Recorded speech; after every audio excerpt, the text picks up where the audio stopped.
Hi everyone, I'm Chaitanya. I'm a tax and finance consultant. This is regarding the very basic income tax knowledge network market is made. Especially network marketers కోసం వాళ్ళకి income tax implications ఎలా ఉంటాయని చెప్పి video చేస్తున్నాను నేను. So these are my contact numbers. మీకు ఏదైనా further assistance కావాలంటే you can contact me on these numbers. And then Chai networks is my YouTube channel. ఈ వీడియో మీకు రియల్గా యూస్ఫుల్ అనిపిస్తే నా ఛానల్ తప్పకుండా సబ్స్క్రైబ్ చేయండి. అండ్ దెన్ ఈ వీడియో మీ రిలేటెడ్ కాంటాక్ట్స్ అందరికీ షేర్ చేయండి. So let start. నేను ఏం డిస్కస్ చేయబోతున్నానంటే మీకు ఇన్కమ్ ట్యాక్స్ గురించి తెలియాల్సిన వెరీ ఇంపార్టెంట్ థింగ్స్. పాన్ అంటే ఏంటి, ఇన్కమ్ ట్యాక్స్ ఏంటి, దాని స్లాబ్స్ అంటే ఏంటి, ఇన్కమ్ ట్యాక్స్ రీఫండ్ ఎప్పుడు వస్తుంది, మనం ఎప్పుడు ట్యాక్స్ పే చేయాల్సి వస్తుంది, ఇంకా ట్యాక్స్ పే చేయాలంటే ఎలా పే చేయాలి. చాలా మంది అకౌంట్స్ అని విని ఉంటారు. బుక్స్ ఆఫ్ అకౌంట్స్ అంటే ఏంటి, అసలు అకౌంట్స్ అంటే ఏంటి, తర్వాత ట్యాక్స్ ప్లానింగ్ ఎలా, ట్యాక్స్ ప్లానింగ్ అంటే ఏంటి, ట్యాక్స్ ఇన్కమ్ ట్యాక్స్ ఒకవేళ ఇగ్నోర్ చేస్తే దానివల్ల జరిగే కన్సిక్వెన్సెస్ ఏంటి, తర్వాత కొన్ని general suggestions. So let us start. Pan is a permanent account number, account with income tax department. మనకి బ్యాంక్ లో ఎలా అయితే ఒక అకౌంట్ ఉంది, అందులో మనం డబ్బులు వేసుకోవచ్చు కదా, సేమ్ థింగ్ ఇన్కమ్ ట్యాక్స్ దగ్గర మనకున్న అకౌంట్ పేరు pan, permanent account number pan. Pan లో ఏమవుతుందంటే మనకి ఏదైతే కంపెనీ ట్యాక్స్ డిడక్ట్ చేస్తుంది కదా మనకి పే చేసిన కమిషన్ మీద, ఆ ట్యాక్స్ మన పాన్ అకౌంట్ లో వేస్తుంది. సో మన పాన్ అకౌంట్ లో మనకి ఏదైతే ట్యాక్స్ డిడక్ట్ అయిందో అదంతా రిఫ్లెక్ట్ అవుతుంది. అది మనం ఫ్యూచర్ లో యూజ్ చేసుకోవచ్చు. దెన్ చాలా మంది ఫైనాన్షియల్ ఇయర్ అంటే ప్రీవియస్ ఇయర్ అంటే చిన్న కన్ఫ్యూజన్ లో ఉన్నారు. So financial year or previous year means 1st April నుంచి 31st March of the next year వరకు ఒక ఆ ఇయర్ ని financial year or previous year అంటాం. సో 1st April 2017 నుంచి 31st March 2018 వరకు current financial year. Assessment year అనేది completely for income tax purpose. 17-18 ఏదైతే ఫైనాన్షియల్ ఇయర్ ఉందో దీనికి రిలేటెడ్ అసెస్మెంట్ అంతా 18-19 లో ఇన్కమ్ ట్యాక్స్ డిపార్ట్మెంట్ చేస్తుంది. సో 17-18 కి రిలేటెడ్ అసెస్మెంట్ ఇయర్ ఏంటి అంటే 18-19 is the related assessment year for 17-18. 17-18 అంటే చెప్పాను కదా, 1st April 2017 నుంచి 31st March 2018 వరకు. నెక్స్ట్ థింగ్, సో అసలు మనకి ఇన్కమ్ అంటే ఏంటి, ఎక్స్పెన్సెస్ అంటే ఏంటి, ప్రాఫిట్ అంటే ఏంటి, ఎలా ఇన్కమ్ ట్యాక్స్ పడుతుంది అనేది మనం ఇప్పుడు చూద్దాం. This is very important. Same మీకు 6 lakhs ఇన్కమ్ ఉంది అనుకున్నాం, అంటే 6 lakhs మీకు వచ్చిన కమిషన్. నేను ఓన్లీ కమిషనే క్యాలిక్యులేట్ చేస్తున్నాను, మీకు అర్థం అవ్వడానికి ఈజీగా ఉంటుందని చెప్పి. ఇంకా మీకు వచ్చిన అన్ని ఇన్కమ్స్ కూడా ఇంక్లూడ్ చేయాల్సి ఉంటుంది ఇన్కమ్స్ లో, బట్ ఓన్లీ కమిషన్ తీసుకున్నాను. దిస్ ఇస్ కంప్లీట్లీ మీకు ఎలా వర్క్ చేస్తుంది, ఇన్కమ్ ట్యాక్స్ ఎలా వర్క్ చేస్తుంది అని మీకు ఎక్స్ప్లెయిన్ చేయడానికి. సో వీలైనంత సింపుల్ గా పెట్టాను నేను క్యాలిక్యులేషన్ అంతా. సేమ్ మనకి 6 lakhs ఇన్కమ్ ఉంది, కమిషన్ ఉంది. ఇవన్నీ ఏంటంటే మనం బిజినెస్ కోసం స్పెండ్ చేసిన expenses, completely for business. Me personal expenses మీరు డిడక్షన్ కింద క్లెయిమ్ చేసుకోలేరు. Only business expenses subject to rules and regulations మనం క్లెయిమ్ చేసుకోగలుగుతాం. సో ట్రావెలింగ్, మనం బిజినెస్ కోసం ట్రావెల్ చేసిన, ప్రెజెంటేషన్ ఇచ్చిన హోటల్ బిల్స్, బిజినెస్ కోసం పెట్టిన mobile bills, fuel and conveyance. Depreciation అంటే ఏంటి అంటే బిజినెస్ కోసం మీరు ఒక ఎసెట్ కొన్నారు, సే ఒక ల్యాప్టాప్ కొన్నారు కంప్లీట్లీ ఫర్ బిజినెస్. బిజినెస్ కోసం యూజ్ చేసుకోవడానికి మీరు ఒక ల్యాప్టాప్ కొన్నారు, ఆ ల్యాప్టాప్ మొత్తాన్ని ఎక్స్పెన్స్ కింద చూపించకూడదు. అది ఈవెన్ మనం బిజినెస్ కోసం పెట్టినా వాటిని ఎసెట్స్ అంటారు, ఎందుకంటే అవి లాంగ్ టర్మ్ యూజ్. ఒక ఇయర్ యూజ్ చేసి మనం ల్యాప్టాప్ పడేయలేం, అది over a period of years use చేస్తాం. సో డిడక్షన్ కూడా over a period of years వస్తుంది, దాన్ని డిప్రిసియేషన్ అంటారు. డిఫరెంట్ ఎసెట్స్ కి డిఫరెంట్ రేట్స్ ఉంటాయి. సో ఆ రేట్ ప్రకారం ఇయర్ లో 20% అంటే ఇయర్ లో 20% ఆఫ్ ద అమౌంట్ ఇయర్ లో మీకు ఎక్స్పెన్స్ కింద చూపించుకోవచ్చు. Rest of the amount next year లో మళ్ళీ 20%, అలా డిప్రిసియేషన్ వర్క్ అవుతుంది. సో ఎక్స్పెన్సెస్ ప్లస్ ఎసెట్స్ మీద depreciation spend for business. So మనకున్న 6 lakhs కమిషన్ మనకి ఏదైతే దిస్ ఇస్ కాల్డ్ ఇన్కమ్, అందులో నుండి మనం బిజినెస్ కోసం 2 lakhs ఖర్చు పెట్టాం, 2 lakhs తీసేయండి. So rest of the amount is 4 lakhs. ఈ 4 lakhs అనేది మనకి ప్రాఫిట్. మనం ఓన్లీ ప్రాఫిట్ మీదే ట్యాక్స్ పే చేస్తాం, not entire income. Because we are network marketers, మంది బిజినెస్ కింద కౌంట్ అవుతుంది. సో ఇన్కమ్ ట్యాక్స్ స్లాబ్స్ అంటారు. స్లాబ్స్ ఏంటి అంటే కరెంట్ ఇయర్ కి స్లాబ్స్ ఏంటి అంటే, అదే ప్రీవియస్ ఇయర్ 2017-18 కి స్లాబ్స్ ఏంటి అంటే 0 to 2.5 lakh. ఫస్ట్ 2.5 lakh మీద ట్యాక్స్ పడతావు. 2.5 నుంచి 5 lakh 5% is the rate. 5 lakhs నుంచి 10 lakhs వరకు ఉన్న ఇన్కమ్ 20%, 10 lakhs పైన ఇన్కమ్ 30%. సో సేమ్ మనకు ప్రాఫిట్ 4 lakh ఉంది, అందులో ఫస్ట్ 2.5 lakh మీద 0%, 0. 2.5 lakh నుంచి 5 lakh వరకు ఎంత ఉంది, 4 lakhs అంటే 1.5 lakh. సో 1.5 lakh మీద 5% 7,500. మనం టోటల్ పే చేయాల్సిన ట్యాక్స్ ఇంకా సెస్ ఎక్సెట్రా ఉంటే మన ఇన్కమ్స్ పెరిగే కొద్దీ ట్యాక్స్ కూడా చేంజ్ అవుతూ ఉంటుంది. నేను ఓన్లీ సింపుల్ క్యాలిక్యులేషన్ మీకు చెప్తున్నాను. సో 7,500 మీరు పే చేయాల్సిన ట్యాక్స్.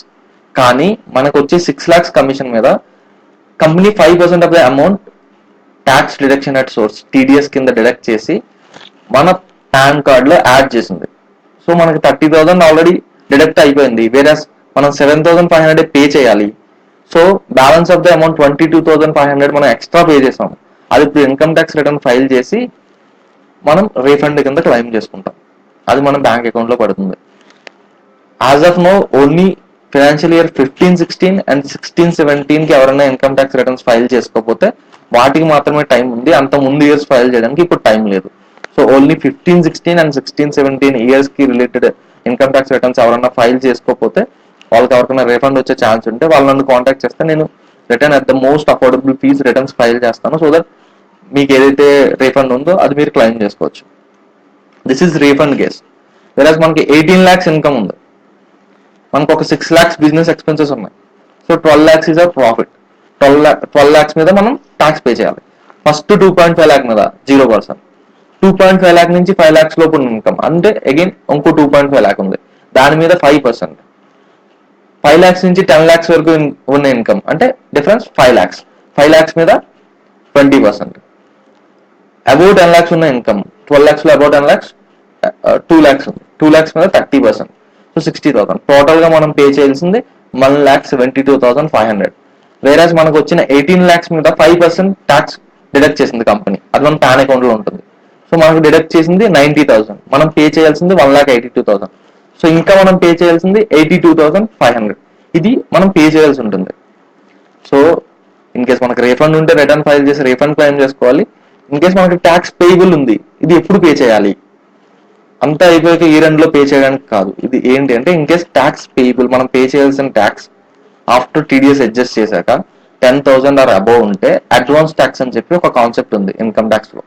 అడ్వాన్స్ ట్యాక్స్ ప్రకారం ఎవ్రీ క్వార్టర్ అంటే ఎవ్రీ 3 months కి ఒకసారి ఏప్రిల్, మే, జూన్ కి సంబంధించి జూన్ 15th కల్లా 15% ఎంతైతే మనం పే చేయాలో అందులో 15% ఇన్కమ్ ట్యాక్స్ డిపార్ట్మెంట్ కి రిమిట్ చేసేయాలి. సో ఇయర్ క్యాలిక్యులేషన్ ఇయర్ లోనే చేసుకొని మనం ఎవ్రీ క్వార్టర్ ట్యాక్స్ పే చేస్తూ ఉండాలి ఇన్ కేస్ మనం ట్యాక్స్ పే చేయాల్సి వస్తే. సో ట్యాక్స్ ఎలా పే చేయాలి, ఎలా ప్లాన్ చేసుకోవాలి, మీరు నన్ను కాంటాక్ట్ చేస్తే I will do that for you. Next thing, books of accounts అంటే ఏంటి? అకౌంట్స్ అని వింటుంటారు, బుక్స్ అని వింటుంటారు, బుక్స్ ఆఫ్ అకౌంట్స్ అని వింటుంటారు. సో ఇన్కమ్ ట్యాక్స్ ప్రకారం బుక్స్ ఆఫ్ అకౌంట్స్ అంటే ఏంటి అంటే మన టోటల్ ఇన్కమ్ లో నుండి మన ఎక్స్పెన్సెస్ తీసేసి ఓన్లీ ప్రాఫిట్ మీద మనం ట్యాక్స్ పే చేస్తున్నాం. సో ఎక్స్పెన్సెస్ వల్ల ట్యాక్స్ అనేది తగ్గుతుంది. అలానే మనం ఫేక్ ఎక్స్పెన్సెస్ చూపించవచ్చు. సో ఇన్కమ్ ట్యాక్స్ డిపార్ట్మెంట్ లో ఏంటి అంటే ప్రతి ఎక్స్పెన్స్ కి బిల్ అనేది కంపల్సరీగా ఉండాలి. బిల్ మీ పేరు మీద ఉండాలి, ఎక్స్పెన్స్ ఓన్లీ ఫర్ బిజినెస్ అయి ఉండాలి, ఇంకా చాలా రూల్స్ ఉంటాయి. సో ఆ రూల్స్ అన్ని బేస్ చేసుకొని మీ బిల్స్ అన్ని తీసుకొని మీ ఎక్స్పెన్సెస్ అన్ని అకౌంట్ చేస్తాం. అకౌంట్స్ లో ఏమవుతుందంటే మీకు ఇన్కమ్ ఏ మంత్ లో ఏ డేట్ ఎంత వచ్చింది, ఎక్స్పెన్స్ ఏ డేట్ లో ఏ పర్పస్ కి ఎంత స్పెండ్ చేశారు విత్ సపోర్టింగ్ బిల్, ఇదంతా మేము మెయింటైన్ చేస్తాం అన్నమాట. దీన్ని బుక్స్ ఆఫ్ అకౌంట్స్ అంటారు.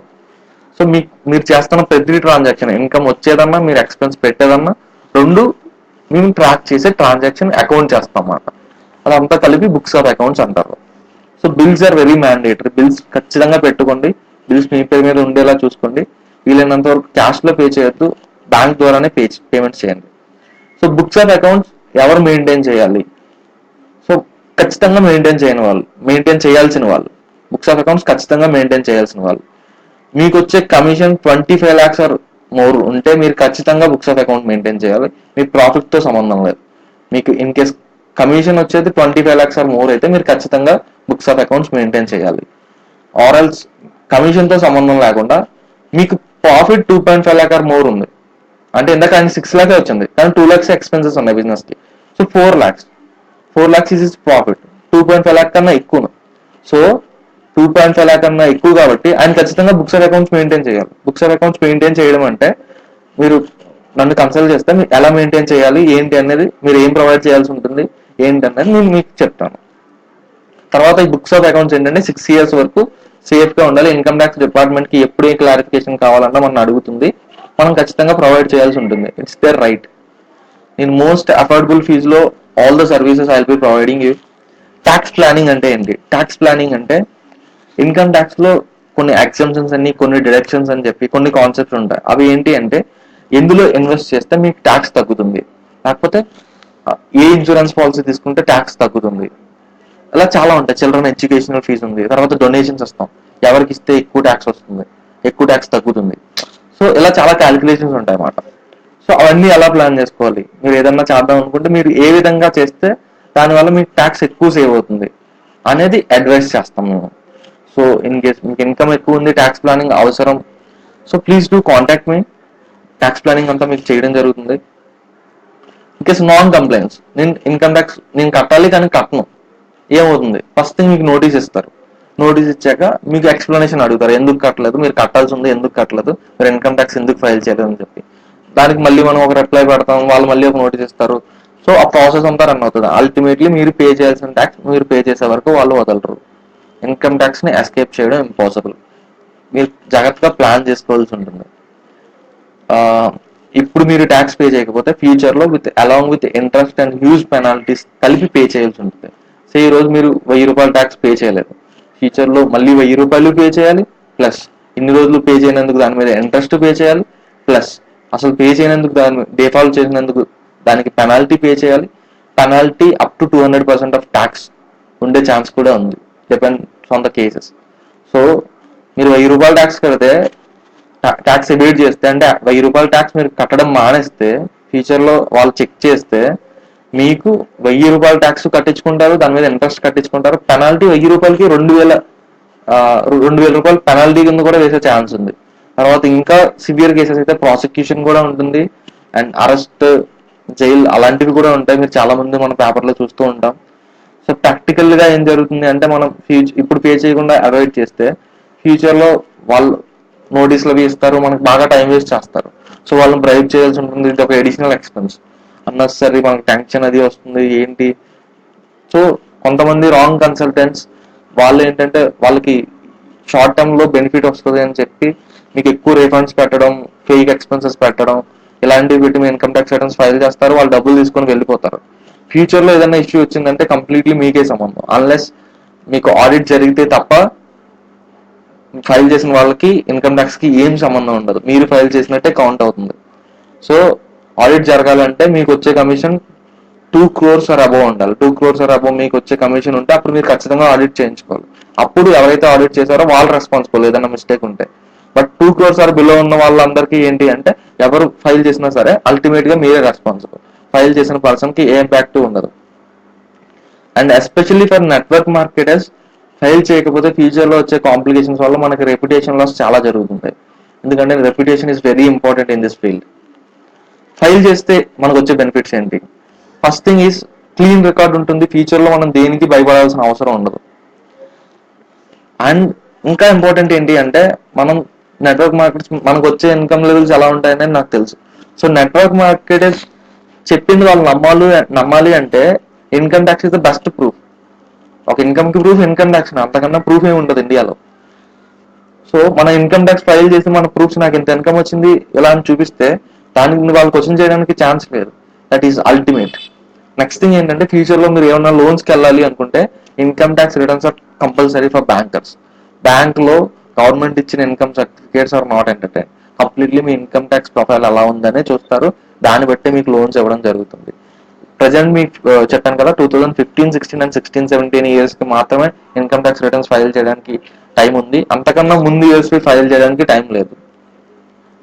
ఇన్ కేసు అంతకన్నా ముందు ఎవరికైనా ఇన్కమ్స్ ఉంది, ఎవరైనా స్టే ఫండ్స్ ఉంది, వాళ్ళు ఇప్పుడు ఫైల్ చేద్దాం అనుకున్నా కూడా కుదరదు, అన్లెస్ డిపార్ట్మెంట్ నోటీస్ ఇస్తే తప్ప. సో టైం అయిపోయింది, ఇన్కమ్ ట్యాక్స్ రిటర్న్ ఫైల్ చేయడానికి టైం అయిపోతే పెనాల్టీతో పే చేయడానికి టైం ఉంటుంది, అది కూడా అయిపోయిందంటే మనం చేయగలిగేది ఏమి ఉండదు. సో ప్రెసెంట్ అయితే యాక్చువల్ టైం అయిపోయింది, బట్ రీఫండ్ ఉంటే పెనాల్టీ ఉండదు, రీఫండ్ ఉన్న వాళ్ళకి పెనాల్టీ ఉండదు. Still you can file your returns. మనకి మోస్ట్ ఆఫ్ ద పర్సన్స్ కి రీఫండ్స్ ఉంటాయి. సో ఇప్పటికి కూడా మనం రిటర్న్స్ ఫైల్ చేసుకోవచ్చు. ఎవరైతే 2015, 16 and 2016, 17 income tax returns file చేసుకోలేదో ప్లీజ్ డూ కాంటాక్ట్ మీ. నేను మీకు income tax returns at the most affordable prices కి నేను ఫైల్ చేస్తాను. సో నెక్స్ట్ థింగ్ ఏంటి అంటే ఇన్కమ్ ట్యాక్స్ రిటర్న్ ఈ రోజు ఫైల్ చేశారు, సమ్ ఫేక్ ఎక్స్పెన్స్ సంథింగ్ ఏదో పెట్టారు, ఎక్కువ రిఫండ్ తీసేసుకున్నారు. Yes, the very important thing ఏంటి అంటే మీరు ఒకటి ఆలోచించండి, చాలా మంది very influential people in India, politicians, celebrities etcetera, ఎప్పుడో 10 years బ్యాక్ ఏదో చేశారు, ట్యాక్స్ ఎవేట్ చేశారని చెప్పి ఇప్పుడు వాళ్ళకి పనిష్మెంట్స్ ఇచ్చి జైల్లోకి వెళ్ళడం జరుగుతుంది. సో ఇన్కమ్ ట్యాక్స్ లో ఏం జరుగుతుంది అంటే ఈ రోజు మనం రిటర్న్ పెట్టేసాం, ఏదో ఫేక్ పెట్టేసాం, రీఫండ్ వచ్చేసింది, అక్కడతో కథ అయిపోయింది అనుకోవడానికి లేదు. సో ఫ్యూచర్ లో ఎప్పుడైనా సరే, ఎన్ని ఇయర్స్ తర్వాత అయినా సరే, వాళ్ళకి ఆ రైట్స్ ఉన్నాయి. They can ask for books and bills అన్ని అడిగి, బిల్స్ లేకపోతే మీరు ఇలా వెయిట్ చేశారని చెప్పి సో మన మీద క్రిమినల్ యాక్షన్ కూడా తీసుకునే రైట్స్ వాళ్ళకు ఉంటాయి. Be very careful with income tax returns. We network marketers and network మార్కెటర్స్కి వచ్చేటప్పటికి ఏమవుతుంది అంటే ఇన్కమ్ లెవెల్స్ చాలా మల్టిప్లిసిటీ ఉంటుంది. అంటే ఫస్ట్ ఇయర్ 2-3 lakhs వస్తే second year it's going to be 8 lakhs or somewhere. So ఇంత ఇన్కమ్ రైజ్ మీరు ఒక్కటి ఆలోచించండి, మీ చుట్టూ ఉన్న లొకాలిటీలో ఎవరికన్నా ఇంత ఇన్కమ్ రైజ్ అవుతుందా? వాళ్ళకి శాలరీ 2 lakhs ఉంటే మహా అయితే ఒక 30%, ఇంకా ఎక్కువ అయితే ఒక 50% హైక్ ఉంటుంది తప్పించి డబుల్ అయితే అయ్యే ఛాన్స్ ఎక్కడ ఉండదు, కనీసం డబుల్ కూడా అవ్వదు. వేరే నెట్వర్క్ మార్కెటర్స్ కి స్పెసిఫిక్ గా ఏం జరుగుతుందంటే మల్టిప్లిసిటీ చాలా ఎక్కువ ఉంటుంది. సో ఎక్కువ ఎలా మల్టిప్లై అవుతుంది? సో ఇన్కమ్ ట్యాక్స్ వాళ్ళకి ఈజీగా మనల్ని ట్రాక్ చేస్తూ ఉంటారు, ఎందుకంటే మనకి ఎంత మల్టిప్లిసిటీ అవుతుంది. ఎందుకంటే మన ఇన్కమ్ మల్టిప్లై అయినట్టు మన ఎక్స్పెన్సెస్ మల్టిప్లై అవ్వవు. సో మనకి ప్రాఫిట్ ఎక్కువ ఉంటుంది, ఇయర్ బై ఇయర్ ప్రాఫిట్ ఎక్కువగా పెరుగుతూ ఉంటుంది. సో మనం ఎక్కువ ట్యాక్స్ పే చేయాల్సి ఉంటుంది. సో వాళ్ళకి మనం main targets. So plan your taxes completely, it's about planning taxes. Evade చేయడం అనేది అస్సలు వద్దు. ప్లాన్ చేసుకోండి, అంత రికార్డ్ అంతా క్లీన్ గా పెట్టుకోండి. ఫ్యూచర్ లో మీ రెప్యుటేషన్ కి, మన ప్రొఫెషన్ కి ఏ ఇబ్బంది కలగకుండా ఉంటుంది. కొంతమంది సెల్ఫిష్ కన్సల్టెంట్స్ ఉంటారు, వాళ్ళకి షార్ట్ టర్మ్ లో మనీ వస్తుందని చెప్పి కొంచెం మనీ ఎక్కువ రిఫండ్ పెట్టడం, మనకి ఫేక్ పెట్టడం, అలాంటివి అడ్వైస్ చేస్తూ ఉంటారు. ఫ్యూచర్ లో it will create lot of headaches for you. So మీరు ఎవరి దగ్గర చేయించుకున్న accounts, taxes, all these things మీకు బేసిక్ అండర్స్టాండింగ్ ఉండాలని చెప్పి నేను ఈ పర్టికులర్ వీడియో మీతో షేర్ చేసుకుంటున్నాను. ఎవరు మీ ట్యాక్స్ ఫైల్ చేసినా, ఎవరు మీ అకౌంట్స్ చేసినా, సిట్ విత్ దెమ్. ఒక మినిమం టైం పెట్టుకుని, minimum time every month spend చేయండి. సిట్ విత్ దెమ్, ఏం జరుగుతుంది, ఎలా ప్లాన్ చేస్తున్నారు అనేది కనుక్కోండి. That is very important. Don't unnecessary create headaches. Very important suggestions. So first thing ఏంటంటే try to make all your bank payments to bank only. Cash లో payments చేయొద్దు. క్యాష్ లో చేయడం వల్ల ఏం జరుగుతుంది అంటే 10,000 ఆర్ అబౌవ్ క్యాష్ లో పే చేస్తే ఆ పేమెంట్ ని ఇన్కమ్ ట్యాక్స్ లో పేమెంట్ కింద కన్సిడర్ చేయరు, దానివల్ల మనకి ట్యాక్స్ బెనిఫిట్స్ రావు. సో ఇలా చాలా రెస్ట్రిక్షన్స్ ఉన్నాయి. సో మీరు బ్యాంక్ ద్వారా పే చేస్తే మోస్ట్ ఆఫ్ ద టైమ్స్ మీకు ఇబ్బంది అనేది ఉండదు. సో వీలైనంత వరకు బ్యాంక్ నే యూజ్ చేయండి, ATM card or transfers or something. Bank ద్వారానే పేమెంట్స్ అయ్యేలా చూసుకోండి for all expenses. In case cash లో పే చేయాల్సి వస్తే 10,000 ఆర్ అబౌట్ క్యాష్ లో పే చేయొద్దు. బిల్స్ ఎప్పుడు తీసుకోండి, బిల్స్ మీ పేరు మీద ఉండేలా చూసుకోండి. బిల్స్ సేఫ్ గా ఉంచుకోండి. ఈవెన్ వీలైతే మీకు సాఫ్ట్ కాపీస్ కూడా మెయింటైన్ చేయండి, pics or something like that. And coming to bank accounts, ఒకే బ్యాంక్ అకౌంట్ లో మీరు స్టార్ట్అప్ అమౌంట్స్ తీసేసుకుంటున్నారు, ఒకే బ్యాంక్ అకౌంట్స్ లో మీ పర్సనల్ ట్రాన్సాక్షన్స్ చేస్తున్నారు, అదే బ్యాంక్ అకౌంట్ లో మీకు కంపెనీ నుంచి ఇన్కమ్ పడుతుంది, అదే బ్యాంక్ అకౌంట్ లో మీ పర్సనల్ పేమెంట్స్ అవుతున్నాయి. సో అంత క్లబ్ అయిపోతుంది. మీరు అకౌంట్స్ చేయించుకోవట్లేదు, అన్ని ఒకే అకౌంట్ లో చేస్తున్నారు. ఫ్యూచర్ లో మీరు అకౌంట్స్ చేయించుకోవాలి, ఎందుకంటే ఇన్కమ్ ట్యాక్స్ నోటీస్ ఇస్తే మీకు ఎంత ఇన్కమ్ ఉంది, మీ అకౌంట్ లో ఎలా స్టార్ట్అప్ అమౌంట్స్ అన్ని కలిపి ఒక 15 lakhs డిపాజిట్ అయినాయి, ఒక 3 lakhs డిపాజిట్ అయినాయి, వీటికి మీరు ఎక్స్ప్లెనేషన్ ఇవ్వండి అని చెప్పి ఒక నోటీస్ పంపిస్తుంది. సో ఎవరెవరు ఏ రోజు స్టార్ట్అప్ అమౌంట్ ఎవరు వేసారో అది ఏమైంది, కంప్లీట్ గా మనకు ఒక ట్రాక్ అనేది ఉండదు. సో మొత్తం క్లమ్జీ అయిపోతుంది. మీరు మళ్ళీ ఒక కన్సల్టెంట్ దగ్గరికి వెళ్ళాలి. ఎంత ఎంత కాంప్లికేషన్ ఉన్నప్పుడు, ఆల్రెడీ మీకు నోటీస్ వచ్చినప్పుడు మీరు టెన్షన్ లో ఉంటారు. సో వాళ్ళ దగ్గరికి వెళ్తే ఏంటంటే మీకు మరీ ఎక్కువ ఛార్జ్ చేస్తారు, ఎందుకంటే ఆల్రెడీ మీరు టెన్షన్ లో ఉన్నారు. మీకు ఆప్షన్ లేదు, ఖచ్చితంగా ఇది ఎవరి దగ్గర చేయించుకోవాలి. వీళ్ళు కాకపోతే వేరే వాళ్ళ దగ్గరికి వెళ్ళాలి. ఎవరి దగ్గరికి వెళ్ళినా మిమ్మల్ని చూసిన వెంటనే, నోటీస్ చూసిన వెంటనే వాళ్ళు మీ దగ్గర చాలా ఎక్కువ అమౌంట్ ఛార్జ్ చేస్తారు. సో ఎప్పుడు మీరు ఒక వీలైనంత వరకు 2 బ్యాంక్ అకౌంట్స్ మెయింటైన్ చేయండి. ఒక దాంట్లో కంప్లీట్ గా మీ పర్సనల్ ట్రాన్సాక్షన్స్ చేసుకోండి, ఒక దాంట్లో కంప్లీట్ గా మీ బిజినెస్ కి పెట్టుకోండి. స్టార్ట్అప్ అమౌంట్స్ వీలైనంత వరకు మీ అకౌంట్స్ లో వేసుకోవద్దు, వాళ్ళనే డైరెక్ట్ గా బ్యాంక్ లో డిపాజిట్ చేయమని చెప్పండి. లేదు 1 or 2 అంటే పెద్ద పర్లేదు, ఇష్యూ ఉండదు. రెగ్యులర్ గా మీరు స్టార్ట్అప్ అమౌంట్స్ తీసుకుంటే వీలైనంత వరకు దానికి కూడా ఒక సపరేట్ అకౌంట్ పెట్టుకోండి. సో దట్ ఆ అకౌంట్ లో ఉన్న ట్రాన్సాక్షన్స్ అన్ని స్టార్ట్అప్ అమౌంట్స్. అది నాకు ఇన్కమ్ కాదు, ఎక్స్పెన్స్ కాదు, నథింగ్. ఎవరన్నా ఫ్యూచర్ లో అడిగినా సార్ ఇవన్నీ నా ఎక్స్పెన్సెస్ కాదు, these are my startup amounts అని చెప్తే ఒక క్లారిఫికేషన్ ఉంటుంది. So rest of the 2 accounts, one thing is completely business, అంటే మీ ఇన్కమ్ అందులో పడుతుంది, బిజినెస్ కి కావాల్సిన ఎక్స్పెన్సెస్ అన్ని అందులోంచి మీరు పే చేస్తారు. ఇన్ కేస్ మీకు పర్సనల్ గా ఏమన్నా కావాలనుకుంటే ఆ అకౌంట్ నుంచి మీ పర్సనల్ అకౌంట్ కి అమౌంట్ ట్రాన్స్ఫర్ చేసుకుంటే మీ పర్సనల్ అకౌంట్ నుంచి మీ పర్సనల్ పేమెంట్స్ అన్ని చేసుకోవచ్చు. సో ట్రాన్సాక్షన్స్ అన్ని క్లియర్ గా ఉంటాయి. ఇంకా మీకు ఏమైనా క్లారిఫికేషన్స్ కావాలన్నా, ఇంకా మీకు ఏమైనా ఇన్పుట్స్ కావాలన్నా, please do contact me. These are my contact numbers 89778334 and 8367492126. So మీకు ఇన్కమ్ ట్యాక్స్ రిటర్న్స్ ఫైల్ చేయాలన్నా, ట్యాక్స్ ప్లానింగ్ చేయాలన్నా, మీరు అకౌంట్స్ మెయింటైన్ చేసుకోవాలన్నా, ఇంకా any type of financial advisory services like loans కి వెళ్ళాలన్నా, ఏం కావాలన్నా you can contact me. This is Chaitanya and these are my numbers. Please do subscribe to my channel Chain Networks, and if you really find this video very useful to you, please do share it with all the Trojans and all your related contacts. Thank you guys.